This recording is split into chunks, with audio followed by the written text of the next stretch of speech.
Olá, começa agora o Câmara Notícias.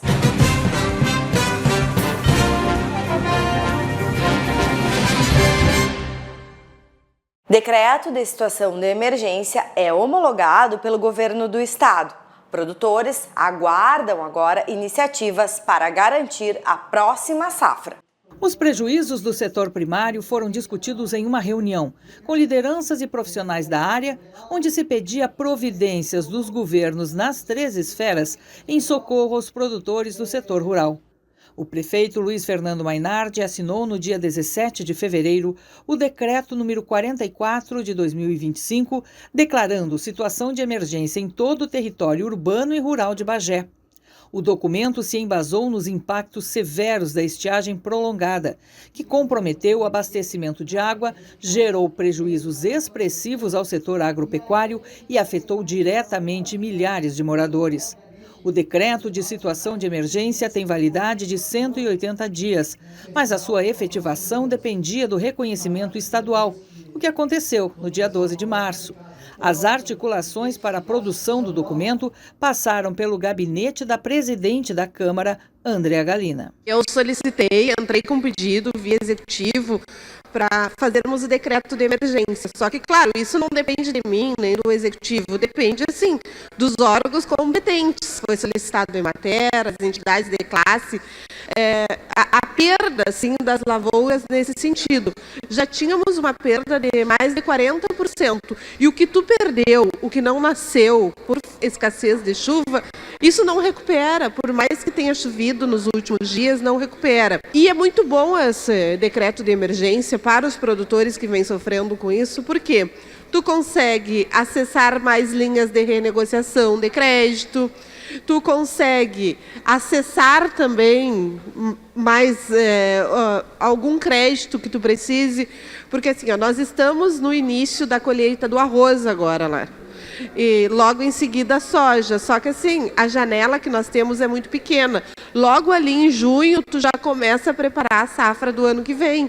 Então é uma engrenagem assim, que ela precisa girar e ela precisa rodar para que tudo aconteça da melhor forma possível. Com o decreto de emergência, assim, fica mais fácil também para o prefeito tomar algumas medidas? Sim, fica mais fácil também para o prefeito tomar algumas medidas. O decreto de emergência ajuda também o executivo. Comissões permanentes da Câmara de Vereadores retomam atividades após o recesso. Após o período de recesso parlamentar, as comissões permanentes da Câmara de Vereadores voltam a se reunir para dar andamento à análise de projetos e demais matérias legislativas. Esses grupos têm a função de estudar, discutir e emitir pareceres sobre propostas antes de serem votadas em plenário, garantindo um debate mais aprofundado sobre temas de interesse da população. Cada comissão é composta por vereadores designados para atuar em áreas específicas, como educação, saúde, meio ambiente, orçamento e infraestrutura. Durante as reuniões, são avaliados projetos de lei, requerimentos e outras demandas, além de serem promovidas audiências públicas e convocações de autoridades para prestar esclarecimentos. A retomada dos trabalhos reforça o compromisso da Câmara em garantir a transparência e a eficiência do processo legislativo, permitindo que as propostas sejam debatidas de forma técnica e democrática antes de chegarem à votação. Na terça-feira, reuniu-se a Comissão de Orçamento, Finanças e Contas, com a presença dos vereadores Maurício Vargas, Esquerda Carneiro, Ronaldo Roézia, Nego Zeca e vereadora Faustina Campos. Já na quarta-feira, 12 de março, aconteceu a reunião da Comissão de Saúde, Meio Ambiente e Assistência Social. Estiveram presentes os vereadores José Luiz Oliveira, o Nego Zeca, Dr. Leopoldo Conzey e vereadora Ana Paula Moreira. Ficou determinada a realização de uma audiência pública para terça-feira, dia 18 de março, às 11h30 da manhã. Encerramento do Carnaval de Bagé contou com grupos de candombe e também movimentou a economia da cidade. O encerramento de Carnaval em Bagé é de pura integração. O enterro dos ossos, capitaneado pela orquestra Rubens Veiga, recebeu um grupo de uruguaios de candombe. A comparsa La Chave 13, que trouxe também um corpo de baile. Nós da Grígios Candombeiros, que é a comparsa de brasileiros tocando candombe aqui no lado brasileiro da fronteira, pedimos um apoio da Secretaria Municipal de Cultura para trazer a comparsa Chave 13 de Melo. sendo que esse nosso crescimento e desenvolvimento no candombe depende desse intercâmbio, porque a cultura é afro-uruguaia, né? Nós somos admiradores e com muito respeito desenvolvemos esse grupo aqui, que esse ano completa 10 anos. Então, a comparsa Chave 13 de Melo vem a convite da Grijos Candombeiros, através da Secretaria Municipal de Cultura e da Sociedade Uruguaia. Grijos e Chave 13 desceram a Avenida 7 arrancando aplausos e animando ao som dos tambores. Esse instrumento é bem característico da cultura uruguaia. São em 3 tamanhos, feitos de madeira e revestidos com peles de animais, afinados com corda ou com fogo. Por isso, o som característico, diferente de uma bateria de escola de samba. Eu acho que os hermanos uruguaios também são tão admiradores da nossa cultura quanto nós da deles, né? E essa integração tem acontecido muito bem, assim, a gente procura avançar no samba, no candombe, todo mundo junto, entreverado, como a gente diz aqui na fronteira. E aqui hoje a gente faz essa celebração de fechamento, que é um momento de integração com o Uruguai. Ontem a gente estava prestigiando o Carnaval de Melo com a nossa corte. Na semana retrasada nós recebemos a corte de 2 escolas de samba de Melo, Império de Berimbau e Ruana de Melo. E hoje a gente recebe um grupo de candombe que, juntamente com a Orquestra Rubens Veiga, encerra o nosso carnaval, que é um carnaval de integração, de fortalecimento do calendário turístico, que é regional e que é internacional também, porque a Bagé é a rainha da fronteira. A programação do Carnaval em Bagé contou com uma série de eventos descentralizados e reuniu, segundo os organizadores, 34 mil pessoas e fez a economia se movimentar. A gente estima que cada pessoa, ao ir para o carnaval, se transportando, a gente sabe que a passagem de ônibus é R$ 5,50, para ir para voltar são R$11. A gente estima que todo mundo tenha consumindo ou um pastel, ou um X, ou um pancho, ou um espetinho. As pessoas elas compram fantasias, elas compram adereços, confete, espuma. Então é uma média de R$30 por pessoa. R$30 por pessoa vezes 34 mil pessoas, o nosso carnaval movimentou mais de R$1 milhão nessas 10 datas na economia da cidade. Então um investimento pequeno do município, né? Importante no momento de crise, então foram 73 mil que nós investimos no carnaval, entre estrutura de som, segurança, maquinário, iluminação, telão de LED, palco, cachês artísticos, foram 73 mil. E esses 73 mil resultaram numa média, eu acho que esses números são maiores, em R$1.020.000. Se a gente for pensar que cada pessoa gastou R$30. Mas tem gente que tomou mais do que uma cerveja. Tem gente que comeu um X coração com bacon, que veio de garupa ou botou gasolina. Então isso movimentou real a economia da cidade. E assim, no ritmo da Orquestra Rubens Veiga, o Carnaval de 2025 chegou ao fim, mas com muita alegria e expectativas para 2026. O próximo carnaval está garantido, com um orçamento garantido, já tem uma emenda parlamentar da Maria do Rosário para dobrar o tamanho desse ano.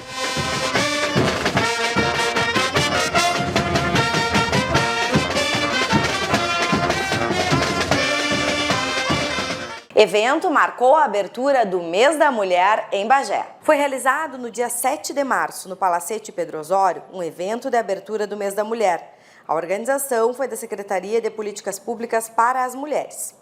E nós costumamos dizer que o 8 de março e o mês de março não é só uma data para comemoração. Infelizmente, não é. Nós ainda não temos somente motivos para comemorarmos, né?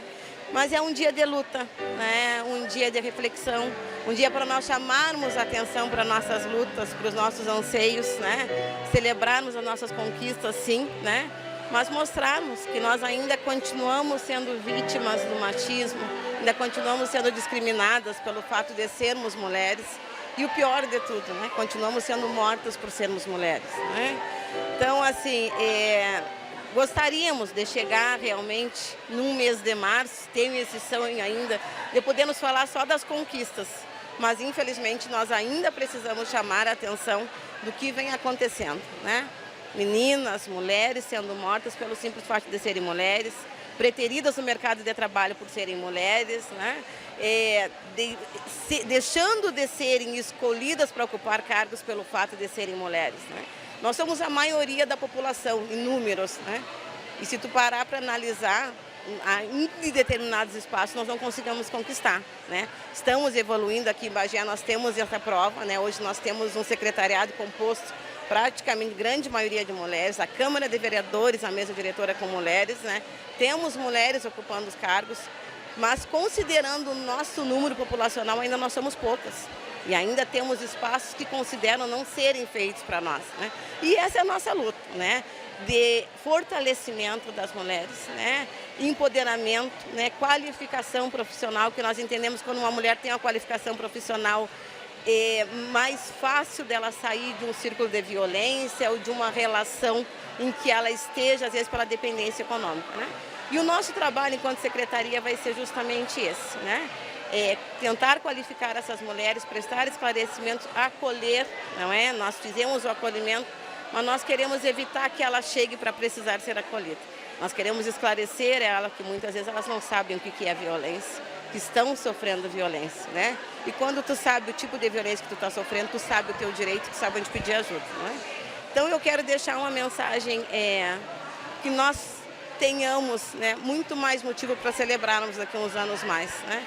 Mas que nós possamos continuar nas lutas ainda, né, umas pelas outras sempre, até que nós realmente tenhamos uma sociedade mais justa e mais igualitária para todas as mulheres. A secretária de Saúde e Atenção à Pessoa com Deficiência, Terezinha Ricaldoni, a comissária da Delegacia da Mulher, Bianca Feijó, e a diretora da Casa de Cultura, Marcela Meirelles, fizeram falas importantes no sentido de ampliar o debate sobre os desafios e as conquistas das mulheres. Marcela ressaltou a luta das mulheres transexuais. Na realidade, a nossa luta é um pouco mais embaixo, como eu costumo dizer, né? A gente precisa lutar ainda para ser vista como mulher, né? Para ser vista dentro do próprio feminismo, para ser incluída como mulher, para que a gente tenha esse espaço, né? Então a gente batalha sobre as nossas mulheridades, sobre a nossa feminilidade, sobre a nossa forma de também estar fazendo parte da sociedade, né? De também estar incluída nesse grupo, que às vezes por algumas questões não nos incluem, né? Então, a data do dia 8 de estar aqui como uma mulher trans num evento comemorativo à data do dia 8 é uma representatividade muito importante, porque eu trago não só eu trago todas as mulheres trans que hoje estão batalhando por isso, né? Uma das nossas grandes representatividades hoje é Erika Hilton na política, falando, nos defendendo outras pautas, que não só a transexualidade, a travestilidade, enfim, mas de trazer outras pautas importantes para todos, né? Mas batalhar por isso, estar nos representando lá, levar essa nossa força. Então, a nossa importância de estar em eventos assim é sempre essa, de carregar a força e de fazer com que a gente se inclua nesses espaços para que sejamos reconhecidas, né? Acredito que seja mais ou menos por esse caminho. O prefeito Luiz Fernando Mainardi e os vereadores Ana Paula Lelinho Lopes e Lucas Melo estiveram presentes no evento. É importante esse dia, essa reflexão, para ver cada mulher o que sente, o que pensa, porque às vezes pode acontecer, tipo, uma mulher olha uma pessoa, olha a outra, fala, mas não percebe às vezes, eu também sinto parecido com ela, tenho um sentimento parecido. Por exemplo, acontece uma violência dentro de casa, aí percebe assim, já aconteceu comigo também, sabe? Tipo essa comparação que pode acontecer, eu quero estudar, eu quero trabalhar, aí a outra olha e diz, né? É importante, assim, essa troca de reflexão, assim, porque acontece com as mulheres, por exemplo, uma mãe, se é mãe ou não, né? Então, cada uma escolhe o que quer, se quer ser mãe ou não, né? Por isso que a discussão sobre o Dia da Mulher é importante, porque é um direito de todas, né? Que a mulher tem direito de escolher o que quer exatamente. O evento teve as apresentações artísticas de Lohane Machado, Cris Medeiros e Manuel Henrique. Prefeitura investe em sinalização e instala novos semáforos em pontos estratégicos da cidade. Mais segurança e organização no trânsito. A Prefeitura, por meio da Secretaria de Segurança e Mobilidade Urbana, finaliza a instalação de novos semáforos em 3 importantes pontos da cidade. Os novos equipamentos já estão em funcionamento. Os semáforos foram instalados nos seguintes pontos: Avenida General Osório com a Rua Allan Kardec, Avenida Marechal Floriano com a Rua Venâncio Aires, Avenida Marechal Floriano com o Tenente Pedro Fagundes de Oliveira. A instalação dos novos semáforos foi feita em pontos estratégicos da cidade, onde o fluxo de veículos é intenso e já houve registro de acidentes e desentendimentos no trânsito. Tem um rapaz que deve fazer acho que um ano mais ou menos, que deu um acidente aqui de moto, né? Ele até foi a óbito porque ele não resistiu, né? Porque as pessoas não respeitam, né? Não respeitam o trânsito, não adianta. E agora com essa sinaleira, agora ficou muito bom. Os motoqueiros, principalmente os motoqueiros e os carros faziam tipo uma roleta russa que passava na reta, que era muito perigoso isso aqui. Uma das travessas mais perigosas que estava aqui em Bagé. Com a nova sinalização, a expectativa é de mais seguranças para motoristas e pedestres, além de um trânsito mais organizado nesses pontos. Centro de Autismo oferece atendimento diferenciado e multidisciplinar. O autismo afeta milhares de famílias no Brasil. Aqui em Bagé, o Centro do Autismo tem sido um espaço de acolhimento e suporte essencial para crianças, adolescentes e adultos com transtorno do espectro autista. O diagnóstico precoce e o suporte adequado fazem toda a diferença no desenvolvimento e na qualidade de vida da pessoa com transtorno. O Centro do Autismo atende gratuitamente e se detém na avaliação e também no tratamento de quem já possui o diagnóstico. Algumas já chegam com o diagnóstico porque já buscaram em algum outro serviço, né? Mas elas podem vir para cá com o encaminhamento de um pediatra, do clínico do posto, que às vezes desconfia que a criança possa ter o diagnóstico, mas não tem um diagnóstico fechado. A gente aceita essa criança aqui, faz o acolhimento.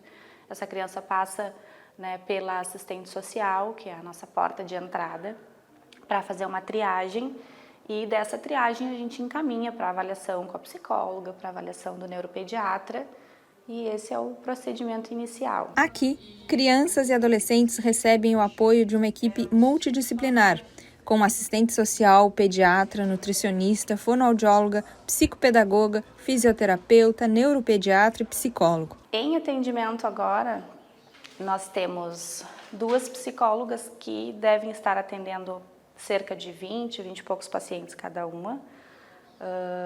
Temos uma terceira psicóloga que está chegando, que a gente já está começando a fazer contato com as famílias para que a gente possa ampliar, né, esse atendimento. Eu acredito que cada profissional deve ter em torno de 20 a 30 crianças em atendimento, dependendo da sua carga horária, mas é um número bem grande de crianças. E eu tenho também uma lista de espera, que é muito grande, e só para tu ter uma ideia, na lista do atendimento psicológico eu tenho mais de 400 crianças. O que a gente está identificando? Que até o ano passado estava havendo uma junção de crianças do CAPS infantil com o centro de autismo. Então, temos crianças aqui na lista que não necessariamente têm o diagnóstico de autismo ou que esteja em investigação para isso. São crianças que a gente está identificando que tem outro CID, né, que tem outro diagnóstico e que seria, então, um público para o CAPS infantil atender e não para o centro de autismo. Então, a gente está tentando remanejar, reorganizar esse fluxo de atendimento para que a gente torne, de fato, o centro como referência ao autismo. Estas áreas trabalham juntas para oferecer atendimento especializado com terapias, atividades lúdicas e suporte emocional. O espaço conta com salas adaptadas, materiais sensoriais e atividades voltadas ao desenvolvimento do paciente. Ele pode passar por todos os profissionais ou não, depende do que vem especificado como terapia, né? Às vezes o médico vai solicitar a psicóloga ou a psicopedagoga ou a nutricionista, então depende muito de cada caso. Mas nós temos pacientes que transitam por vários profissionais, porque é a necessidade daquela criança, né? Os desafios de quem trabalha na área são vários, assim como sensibilizar as famílias para garantir um acompanhamento adequado. No momento, a gente ainda não dispõe de algo específico para as famílias, mas todos os profissionais da saúde têm como procedimento fazer acompanhamentos também com o familiar, né? Porque a criança, o adolescente vem, eles têm o seu atendimento aqui, uma vez, 2 na semana, mas o resto do tempo a criança está com a família. Então, é necessário sempre que a gente faça algumas orientações para a família. E quando a gente percebe também que é um familiar que está precisando muito dessa escuta, né? Que a gente sabe que é difícil trabalhar com criança autista, né? Existem muitas peculiaridades. Então, a gente tenta abarcar aqui, né? Mas se a gente sente realmente a necessidade, a gente encaminha essa pessoa, né, para o CAPS 2, que lá tem como eles oferecerem também o atendimento, né, do psiquiatra, do psicólogo. E a gente tenta dar o suporte da forma como a gente entende que é necessário. A parceria com a comunidade escolar também é essencial para um ambiente acolhedor e adaptado às necessidades de cada indivíduo. Eu acho que a comunidade ela precisa entender melhor, né, o que é o autismo, como que a gente, como é que essas crianças, esses adolescentes, esses jovens, como eles funcionam, né, porque ainda existe muita desinformação, né, então o ideal é que a gente tente buscar um maior conhecimento sobre o transtorno do espectro do autismo, para a gente poder ir aprendendo a lidar, né? As escolas, como é que a gente também tem essa relação com as escolas, né? E a escola é uma parte da comunidade que é importante para nós, mas a gente também precisa que a escola entenda que a gente precisa realmente que exista um filtro assim do que vão encaminhar para nós, né? A escola tem como fazer uma pré-seleção daquilo que eles entendem, porque as professoras têm condições hoje de ter uma ideia do que é uma criança autista e o que não é, porque elas lidam todo dia com crianças autistas na escola. Então, cuidar para que esses encaminhamentos não sejam encaminhamentos errôneos, né?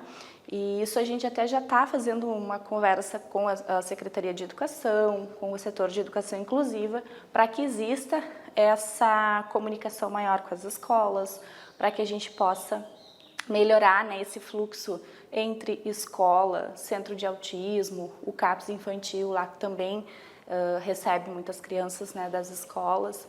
Então, é nessa tentativa de esclarecer e fazer funcionar um pouco melhor, né, essa comunicação entre a rede. Ser mãe de uma criança autista é um desafio que exige dedicação e paciência.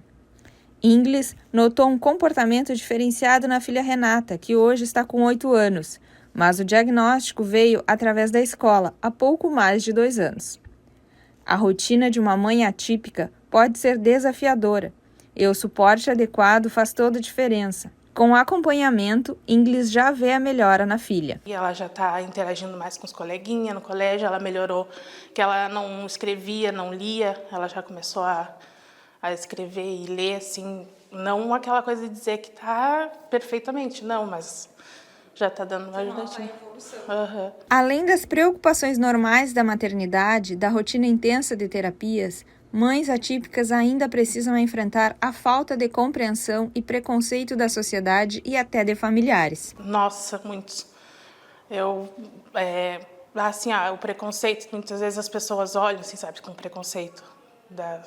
Mesmo a minha filha, ela é uma criança normal, ela só é seletiva, ela não conversa com qualquer pessoa, essas coisas, sabe? As pessoas vêm, querem agarrar e ela faz assim, sabe? Não, ela não gosta de ter contato, essas coisas.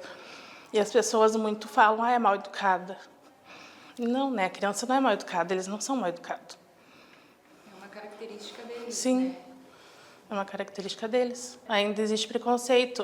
Eu sofri preconceito na minha família, entendeu? Por causa dela. Falaram, isso daí é modinha, sabe? Só que aí, como eu comecei a estudar sobre o autismo, sobre o TDAH, sobre tudo, eu descobri que na minha família, lá antigamente existia o autismo já. né, nos meus tios, nos meus primos. E aí foi que aí eu falei, não, é que naquela época eles eram tratados como doentes mentais, né? Eu não estou falando uma mentira, estou falando uma realidade que qualquer um se estudar vai ver. E lá, naquela época, eles foram diagnosticados como os doentes mentais ou alguma outra coisa, entendeu? Alguma outra doença que, na verdade, não seria aquela outra doença, né? Seria o autismo, o TEA, autismo, né? O TDAH, o TOD. Além de todo o suporte terapêutico oferecido, o objetivo do Centro de Autismo é também preparar a sociedade para ser mais justa e acolhedora. É com informação, acolhimento e respeito que se pode construir uma sociedade mais inclusiva para todas as pessoas no espectro autista. Como o autismo é algo que vem sendo debatido há pouco tempo, se a gente analisar, né, a história, faz pouco tempo que as pessoas estão falando sobre isso, então muita gente ainda não conhece, muita gente ainda não entende, e isso gera o preconceito porque as pessoas ficam com uma ideia equivocada do que é, né, o autismo e têm dificuldade de entender e de lidar com isso na sociedade, né? Então, acho que dentro dessa ideia, assim, das pessoas realmente buscarem entender mais, e as nossas ações, a partir de agora, vão ser com esse intuito também de gerar, né, esse diálogo maior para que as pessoas possam, de fato, conhecer o autismo, né? Então, o mês que vem é o mês, né, da conscientização do autismo, e a gente já está prevendo algumas atividades para dar conta também dessa questão da informação da comunidade, de como funciona o serviço, de como funcionam as terapias, para poder contribuir nessa parte. Mesa diretora propõe novo horário para as sessões ordinárias na Câmara de Bagé. A nova medida ainda está em teste e começou na última quinta-feira. A terceira sessão ordinária da 19ª legislatura marcou uma possível mudança nas sessões ordinárias da Câmara de Bagé. A medida da mesa diretora é em caráter experimental e conta com a anuência da maioria dos vereadores. As sessões passam a iniciar às 8h30 da manhã, com 15 minutos de tolerância. A medida visa otimizar o serviço público e aproveitar melhor o tempo dos edis. A presidente Andrea Galina afirma que também vai ouvir a população para só então submeter a mudança definitiva ao plenário e alterar o regimento interno. Vamos testar aí por uns 2 meses e vamos nos adaptando a essa nova rotina do horário. Sessão solene marca a entrega da comenda Lígia Farinha Almeida. Na noite de 11 de março foi realizada a sessão solene de entrega da comenda Lígia Farinha Almeida. 16 vereadores indicaram mulheres dos mais diversos segmentos da comunidade para receberem a homenagem. O evento teve a apresentação do reitor da Urcamp, Guilherme Cação, no violino, e do músico Tiago Cesarino. A sessão foi conduzida pela presidente do Legislativo, Andrea Galina, e proposta pela vice, a vereadora Beatriz Souza. A homenageada, Elidiane Lobato, falou em nome de todas. Lígia Farinha Almeida, que dá o nome a essa comenda e também ao plenário do Legislativo bagiense, foi a primeira mulher vereadora em Bagé, entre os anos de 1947 a 1955. As homenageadas foram Marta Holver Duarte, pelo vereador Graziane Lara, Maristela Barbosa, pelo vereador João Chardozin, Jussara Rockmiller Carpes recebeu homenagem do vereador Lelinho, Tainá Dalé Del Duca foi homenageada pelo vereador Esquerda Carneiro, Fanny Helena Sá Tavares Martins Salles, pelo vereador Dr. Leopoldo. Maria Luísa Teixeira da Luz recebeu do vereador Maurício Vargas. Letícia Nunes Nascimento Santana foi homenageada da vereadora presidente Andrea Galina. Thaís de Oliveira Maciel recebeu do vereador Nego Zeca. Ellen de Oliveira Soares Jardim recebeu homenagem do vereador Patrick Cebola. Zanete Luiz Medeiros foi homenageada da vereadora Faustina Campos. Roseli Siuk da Silva foi homenageada pela sua filha, a vereadora professora Ana Paula. Carmen Helena Gomes Jardim Vaz, pelo vereador Ronaldo Ruézio. Alice Tânia Becker Lopes, pelo vereador Rafael Fuca. Marisa Jardim da Silva Assunção, pelo vereador Lucas Melo. Thaís Desessartes Brasil da Silva Tavares, pela vereadora Regina Goulart. Elidiane Lobato, pela vereadora vice-presidente do Legislativo, Beatriz Souza. Bagé enfrenta racionamento de água no período de estiagem. O alerta para o consumo consciente de água se torna ainda mais urgente. Nesta quinta-feira, a barragem do Piraí registrou 2,45 metros abaixo do nível normal, enquanto a Sangarrasa chegou a 4,30 metros abaixo. A situação exige atenção da população, já que a escassez de chuva pode agravar ainda mais. Com os níveis das barragens em queda, Bagé já enfrenta racionamento de água desde o dia 11 de março. O abastecimento é suspenso diariamente, das 15 horas às 3 horas, em um esquema de revezamento entre os dois setores da cidade. Confira a previsão do tempo para os próximos dias. Olá pessoal, vamos conferir a previsão do tempo para Bagé nos próximos dias? O sábado será nublado, com máxima de 25 graus e mínima 12. No domingo teremos sol e uma possível chuva durante a tarde. A máxima será de 27 graus. A semana será de tempo firme. Na segunda-feira teremos máxima de 28 graus e mínima 15. Na terça as temperaturas variam entre 29 e 16 graus. Na quarta-feira a máxima pode chegar a 31 graus e mínima 17. Na quinta, as temperaturas marcam 27 e 16 graus. E na sexta-feira, a máxima é de 28 e mínima 16 graus. E essa foi a previsão do tempo, então já pega aquela mantinha do guarda-roupa porque falta pouco para o verão se despedir. Até a próxima! O Câmara Notícias termina aqui. Voltamos semana que vem. Acompanhe a nossa programação e também as redes sociais da TV Câmara Bagé. Até mais!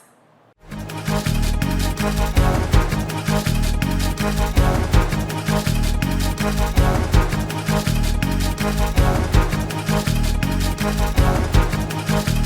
right back.